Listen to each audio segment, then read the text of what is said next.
ದರ್ಶನ್ ಸ್ವೈಚ್ಛಾ ಹೇಳಿಕೆಯ ಪ್ರತಿ ಪಬ್ಲಿಕ್ ಟಿವಿಗೆ ಲಭ್ಯವಾಗಿದೆ.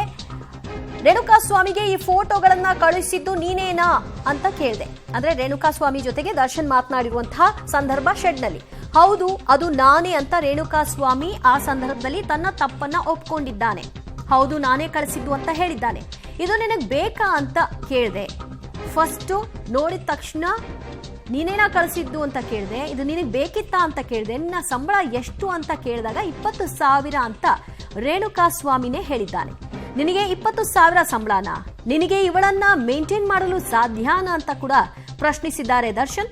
ಈ ರೀತಿಯಾಗಿ ಬಾ ಅಂತ ಕೆಟ್ಟದಾಗಿ ಮೆಸೇಜ್ ಮಾಡಿದ್ದೀಯಲ್ಲ, 20,000 ಸಂಬಳ ತಗೊಳ್ತೀಯಾ, ಈ ರೀತಿ ಕೆಟ್ಟದಾಗಿ ಮೆಸೇಜ್ ಮಾಡಿದ್ಯಾ? ನನ್ನ ಪ್ರಶ್ನೆಗೆ ರೇಣುಕಾಸ್ವಾಮಿಯಿಂದ ಯಾವುದೇ ಉತ್ತರ ಸಿಗಲಿಲ್ಲ. ಬದಲಾಗಿ ಆತ ಮೌನವಾಗಿದ್ದ ಅನ್ನುವಂತಹ ವಿಷಯವನ್ನ ದರ್ಶನ್ ಸ್ಟೇಟ್ಮೆಂಟ್ನಲ್ಲಿ ಉಲ್ಲೇಖವಾಗಿದೆ.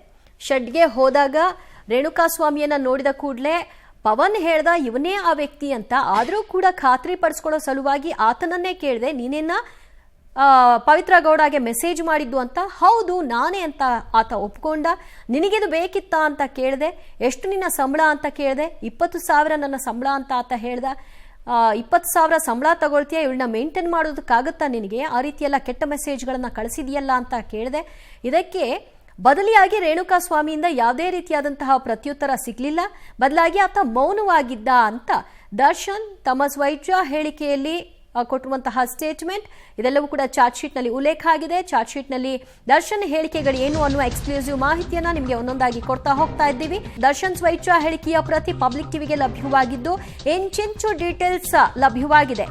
ಕೇಸ್ನ ಇಂಚಿಂಚು ಡೀಟೇಲ್ಸ್. ಅವರ ಹೇಳಿಕೆ: ರೇಣುಕಾಸ್ವಾಮಿಗೆ ಕೈಯಿಂದ ಹೊಡೆದೆ, ಕಾಲ್ನಿಂದ ತಲೆಗೆ ಒದ್ದೆ, ಕುತ್ತಿಗೆ ಎದೆ ಭಾಗಕ್ಕೆ ಬಲವಾಗಿ ಒದ್ದೆ, ಕುತ್ತಿಗೆ ಮತ್ತು ಎದೆ ಭಾಗಕ್ಕೆ ಬಲವಾಗಿ ಒದ್ದೆ, ಅಲ್ಲೇ ಇದ್ದ ಬಾಗಿದ ಮರದ ಕೊಂಬೆ ಮುರಿದುಕೊಂಡು ಆತನಿಗೆ ಹೊಡೆದೆ, ಕೈನಿಂದಲೂ 1-2 ಬಾರಿ ಗುದ್ದಿದೆ, ಹೊಡೆದೆ, ಗುದ್ದಿದೆ, ಅಲ್ಲಿದ್ದಂತಹ ಮರದ ಕೊಂಬೆಯನ್ನ ಕಿತ್ಕೊಂಡು ಬಾರಿಸ್ದೆ, ಕಾರ್ನಲ್ಲಿ ಕುಳಿತಿದ್ದ ಪವಿತ್ರಳನ್ನ ಕರೆದುಕೊಂಡು ಬರುವಂತೆ ಹೇಳಿದೆ.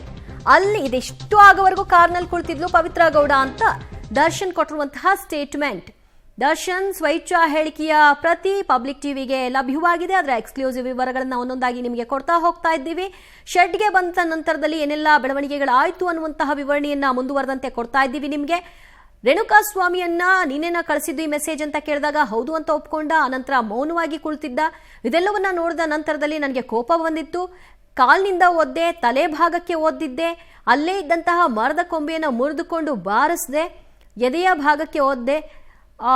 ಆತ ಹಾಗೇ ಇದ್ದದನ್ನ ನೋಡಿ ತನಗೆ ಇನ್ನೂ ಕೋಪ ಬಂದಿದ್ದರಿಂದ ಮನಸ್ಸೋ ಇಚ್ಛೆ ಥಳಿಸಿದ್ದೆ ಅನ್ನುವಂತಹ ವಿವರವನ್ನು ಆತ ದರ್ಶನ್ ಕೊಟ್ಟಿರುವಂಥದ್ದು. ಇದಿಷ್ಟು ಆಗುವಂತಹ ಹೊತ್ತಿನಲ್ಲಿ ಪವಿತ್ರ ಎಲ್ಲಿದ್ರು ಅನ್ನೋ ಪ್ರಶ್ನೆ ಬರುತ್ತಲ್ಲ, ಆಗ ಸಿಕ್ಕಿರುವಂತಹ ಉತ್ತರ ಪವಿತ್ರ ಗೌಡ ಅಷ್ಟೋ ಘಟನಾವಳಿಗಳ ಸಂದರ್ಭದಲ್ಲಿ ಕಾರ್ನಲ್ಲೇ ಕುಳಿತಿದ್ಲು. ಹೋಗು ಪವಿತ್ರನ ಕರ್ಕೊಂಡು ಬಾ ಅಂತ ಅಲ್ಲೇ ಇದ್ದಂತಹ ಪವನ್ಗೋ ಯಾರಿಗೋ ತಿಳಿಸಿದ್ದಾರೆ. ಪವಿತ್ರಾಳನ್ನ ಕರೆದುಕೊಂಡು ಬಂದಿದ್ದಾರೆ. ಆ ನಂತರದ ಘಟನೆಗಳು ಏನು ಅನ್ನುವಂತಹ ವಿವರಣೆಯನ್ನು ಕೂಡ ಕೊಟ್ಟಿದ್ದಾರೆ ದರ್ಶನ್. ಸೊ ಪವಿತ್ರ ಬಂದ ನಂತರದಲ್ಲಿ ಏನೆಲ್ಲ ಆಯ್ತು ಅನ್ನುವಂತಹ ಮಾಹಿತಿಗಳು ಕೂಡ ಇಲ್ಲಿ ಲಭ್ಯವಾಗಿದೆ. ದರ್ಶನ್ ಸ್ವೈಚ್ಛಾ ಹೇಳಿಕೆಯಲ್ಲಿ ಘಟನೆಗೆ ಸಂಬಂಧಪಟ್ಟ ಹಾಗೆ ಕಂಪ್ಲೀಟ್ ಆಗಿ ತಪ್ಪೊಪ್ಪಿಗೆ ಆಗಿದೆ. ಹೌದು, ಶೆಡ್ಗೆ ಹೋದ್ವಿ, ಇಷ್ಟೊತ್ತಿಗೆ ಹೋದ್ವಿ, ಇಂತಿಂತವ್ರು ಹೋದ್ವಿ, ಅಲ್ಲಿ ಹೋದ ನಂತರ ರೇಣುಕಾಸ್ವಾಮಿ ಜೊತೆಗೆ ಮಾತನಾಡಿದ್ವಿ, ಆತ ಇಷ್ಟೆಲ್ಲ ಹೇಳಿಕೆಯನ್ನ ಕೊಟ್ಟ, ಅನಂತರ ಮೌನಕ್ಕೆ ಶರಣಾದ, ನಂತರ ನನ್ನ ಕೋಪ ನೆತ್ತಿಗೇರಿತ್ತು, ಮನಸ್ಸೋ ಇಚ್ಛೆ ಬಾರಿಸಿದ್ದೆ, ಸಿಕ್ಕಿದ್ರಲ್ಲಿ ಹಲ್ಲೆ ನಡೆಸಿದ್ದೆ. ಇದೆಲ್ಲದರ ಸಂಪೂರ್ಣ ಹೇಳಿಕೆಗಳು ಲಭ್ಯವಾಗಿದೆ.